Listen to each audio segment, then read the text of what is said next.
C'est sûr que la maison Albert Bichot et les hospices de nuit, c'est déjà une vieille histoire. On a plus de 50 ans déjà de passé commun. Et en tant que maison bourguignonne, on a notre propre domaine aussi à Nuits-Saint-Georges.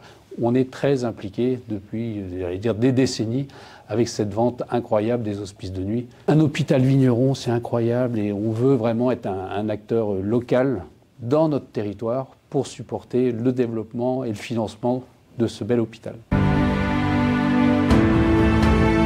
Oui, alors bien sûr, on est là physiquement pendant la vente.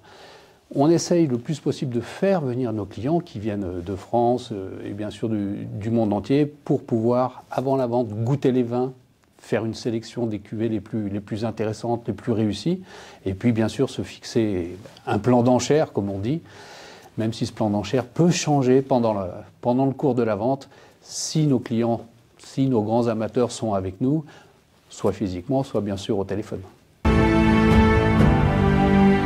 Ce millésime 2024, on l'a déjà goûté, moi bien sûr à titre personnel et aussi avec notre équipe technique déjà 2 fois. C'est un millésime vraiment remarquable. Alors certes, des tout petits volumes, c'est 3 fois moins que l'année dernière. 36 pièces cette année contre 144 l'année dernière. Certes, tout petit volume, mais qualitativement, le travail du régisseur, de Jean-Marc Moron, a été vraiment exceptionnel. Notamment les pinots noirs, on a une trame très précise, très pure, des vins vraiment élégants, complexes, quelque chose vraiment de, j'allais dire même d'un grand classicisme pour le pinot.